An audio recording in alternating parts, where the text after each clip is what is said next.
حسبي ربي جل الله ما في قلبي غير الله نور محمد صلى الله لا إله إلا الله حسبي ربي جل الله ما في قلبي غير الله نور محمد Allah mengatakan aqimis salata lidzikri, surat Thaha ayat 14. Salatlah kamu untuk sekedar mengingatku, bukan supaya tenang. Ingat saja aku, nanti pasti tenang. Karena kalau orang dia mencari ketenangan, dia nggak pernah tenang. Emang tenang itu apa? Tenang itu di saat dia lupa mencari ketenangan. Kapan dia lupa mencari ketenangan? Di saat dia lupa apa yang harus ditenangkan. Yang harus ditenangkan? Pikiran, hati. Lupakan itu, baru masuk ke zikrullah. Maka zikir itu ada tingkatannya 3. Tingkatan zikir, Pak.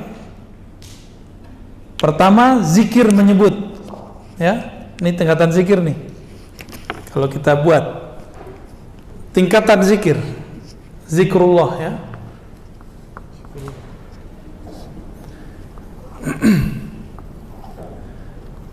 Nah, yang paling bawah itu nyebut. Sebut aja dulu, mau 100, mau 2.000, sebut aja dulu. Lalu zikir tingkat kedua apa? Ingat. Nah, kalau ingat itu kolbu yang main. Ya, ini kalau ini di lisan. Kalau ini di kolbu. Kalau ini dia bahkan lupa dengan kolbunya. Nah, inilah zikir ruh. Zikir ruh itu ma'rifat, mengenal Allah. Pernah nggak Bapak nyebut-nyebut seseorang tapi kita belum kenal, baru tahu di sosial media ternyata dia di samping kita? Pernah nggak? Karena belum kenal. Ada orang udah kenal sama dia biasa aja, nggak perlu nyebut-nyebut. Ya, kita sebut-sebut dia, ya. Bapak ini kalau sesekali ketemu orang minta foto sama orangnya. Tapi kalau udah sering ketemu minta foto nggak? Enggak, udah ada fotonya di kolbu. Ya, nggak perlu minta begitu.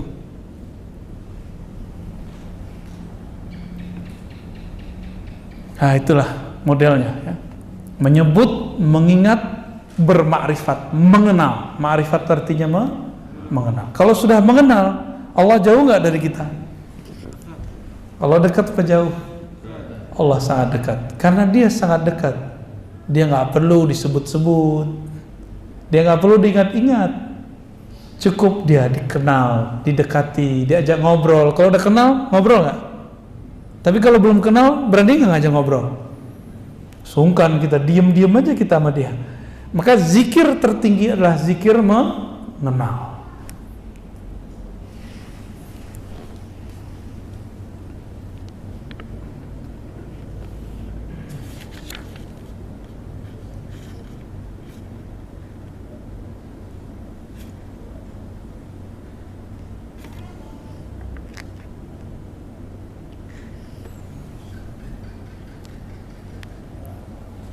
Di sini ada beberapa penjelasan panjang, ya. Tapi kalau saya bacain penjelasannya, hikmahnya nggak banyak dapat, Pak. Kita cukupkan, ya. Hikmah baru aja lagi. Ya. Hikmah keberapa nih? 6. Udah 6 ya? 8 apa 6? Tadi 1, 2, sekarang yang ketiganya. Ya, hitung aja, Pak, ya. Tanawwa'at ajnasul a'mali litanawwu'i waridatil ahwali. Tanawwa'at, bermacam-macam jenis amalan. Ajnas, jenis. Jadi jenis itu dari bahasa Arab. Jinsun, jins. Pakai jins nggak, Pak? Itu beda lagi ya. Jins itu bacanya ya. Kalau ini jinsun, jim nun sin. Jenis bahasa Indonesia. Genus dalam bahasa pengetahuan lama ya. Tanawwa'at.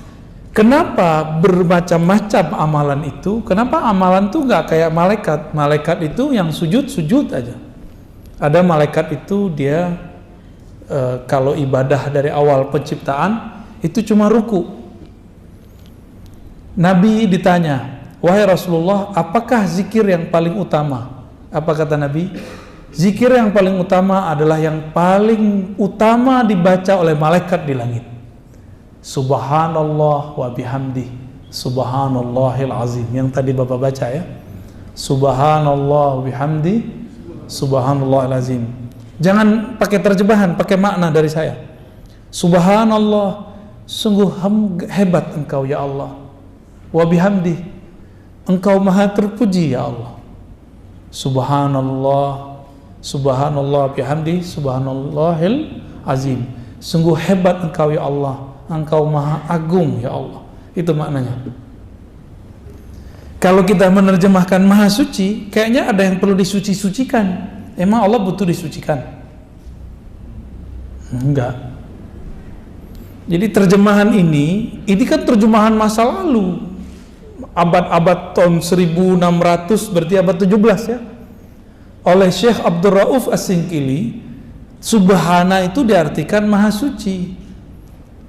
Ini harus direvisi karena di zaman itu maha suci itu artinya maha hebat kalau versi kita sekarang. Nah, jadi harus diganti tuh istilahnya. Di zaman itu orang ngerti maksud maha suci.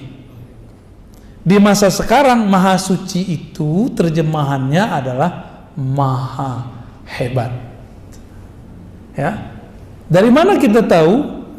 Bapak kalau ketemu orang Arab yang benar Arabnya, kalau dia melihat sesuatu yang menakjubkan dia bilang subhanallah, gitu. Ya. Melihat yang cantik sekali atau gagah sekali itu dibilang subhanallah, gitu. Ya. Saking dia merasa hebat banget ini. Kok ada orang secakap ini gitu. Atau dia menyaksikan suatu kejadian yang di luar logika dia akan ngomong apa? Subhanallah. Itu orang Arab. Lain dengan Masya Allah, beda lagi. Mungkin nggak dalam semalam orang pindah kota tanpa pakai pesawat, tanpa pakai bus, tanpa pakai alat dari Jakarta ke Surabaya dalam waktu cuma sedetik. Mungkin. Tapi kalau terjadi kita bilang apa? Subhanallah, ajaib, ajib gitu ya. Ajib itu bahasa Arab, tapi ala Betawi Pak. Ya, bahasa Arab tapi rasa Betawi. Ajib. Orang Arab juga bingung, padahal ajib itu dalam bahasa Arab itu artinya aneh loh gitu. Di bahasa kita ajib menjadi luar biasa. Maka subhanallah itu artinya sungguh hebat. Saya menganjurkan Bapak Ibu kalau nonton itu yang ditonton penemuan ahli-ahli ilmuwan kita mengenai darah, hebatnya jantung, dahsyatnya otak, satu molekul di tubuh. Aduh, kalau kita lihat itu tubuh kita langsung bertasbih lagi Pak. Baik. Amalan itu banyak jenisnya karena pemberian Allah juga beragam bentuknya. Itu hikmah malam ini. Kenapa ada zikir subhanallah, ada zikir Allahu Akbar, ada zikir la ilaha illallah? Karena rahasia yang Allah mau beri juga beragam. Allah kaya atau miskin? Kaya. Karena dia kaya, maka dia ingin memberikan kita macam-macam hadiah. Bapak punya teman gak orang yang tajir? Tajir baik hati, sering ngasih hadiah gak? Kalau gak pelit hati, medit. Apabila ada orang kaya, dia suka ngasih hadiah sama kita karena dia senang. Pasti hadiahnya macam-macam. Kadang ini, kadang itu, kadang ini, dan kadang-kadang surprise. Allah lebih kaya daripada yang kita bayangkan. Dia ingin kita menerima itu. Tapi Allah Subhanahu wa taala ingin kita siap menerimanya. Allah nggak butuh tasbih, kita nggak butuh. Allah nggak butuh sholat, kita nggak. Yang Allah mau dari kita adalah engkau siap-siaplah menerimanya. Gitu. Kita mau kasih motor ke anak kecil umur 10 tahun. Tanda sayang atau bunuh? Ya, konyol atau hebat? Konyol itu. Allah itu ingin memberi sesuatu, hambanya itu siap gitu. Maka anak muda nih ya, yang suka main sosial media, nggak usah haus popularitas, nggak kuat nanti kalau populer ya. Orang yang menghambakan popularitas tersiksa, kalau satu orang dislike tuh tersiksa ya. Ada orang ngeritik dikit, sakit hati. Kalau hamba syuhroh, abdus syuhroh, hamba popularitas. Kan sekarang anak-anak cita-citanya kalau ditanya, Dek, Bang, mau jadi apa? YouTuber. Aduh, Masya Allah. Saya kaget-kaget tuh anak-anak ditanya begitu sekarang. Dia nggak tahu resikonya. Orang kalau sudah terkenal dengan satu brand, dia harus memaksakan dirinya seperti itu. Dan itu sandiwara yang paling menyiksa diri.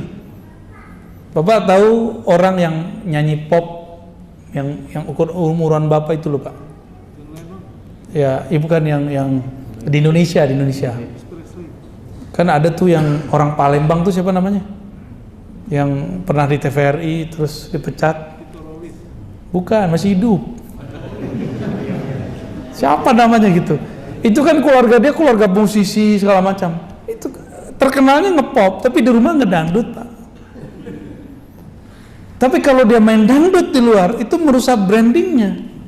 Itulah popularitas.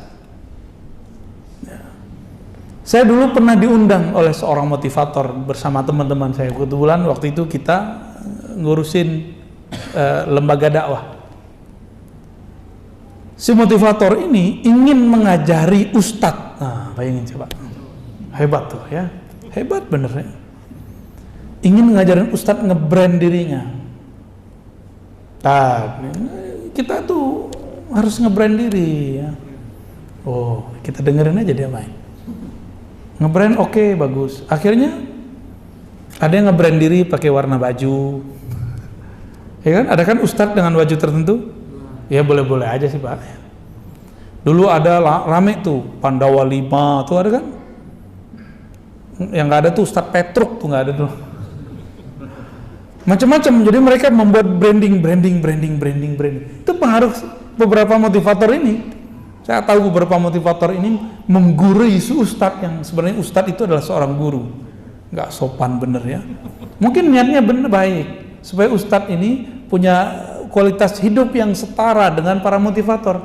Enggak, Ustadz itu jalan hidupnya beda. Ya. Terus terakhir dia bilang apa? Ustadz itu kalau ceramah harus memperhatikan sound. Terus apa lagi? Harus bertarif. Waduh. Itu teman-teman saya yang ikut rata-rata rusak karena sifat motivator. Ya beda Pak, kalau ustadz tuh dengan motivator tuh beda. Ustadz tuh dia ngomongin Allah sama akhirat. Walaupun dia butuh duit, dia nggak boleh ngomong. Ya nggak boleh dia ngomong. Itu brandnya tuh Allah. Semua brand itu Allah udah. Jadi nggak usah si ustadz tuh kemudian harus di brand dengan warna baju, di brand dengan biar terjaga brandnya, kalau datang harus mobilnya bagus. Nggak mesti. Kalau ada rezeki ya beli mobil, kalau enggak ya apa adanya aja. Ustadz tuh harus pakai baju tertentu, sorban tertentu. Ya salam, itu nyiksa diri. Apakah dengan miring sedikit begini ilmunya berkurang Pak? Nggak ada urusan. Kok ini dimiringin dikit, emang berubah? Nggak berubah ilmunya.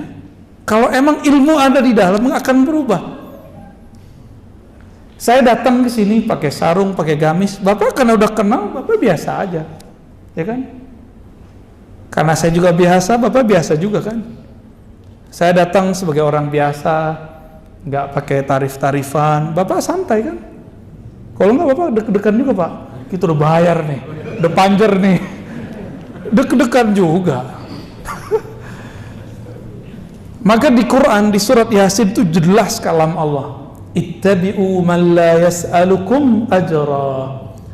Ikutilah orang yang tidak minta tarif. Mereka lah orang-orang yang dapat hidayah. Kalau bahasa Imam Malik, wa ma lillahi baqiya. Suatu karir, karya, kinerja, dakwah karena Allah pasti kekal. Kita ini gak ada yang sempurna Pak, tapi kalau kita nempel kepada Allah, sempurna jadinya.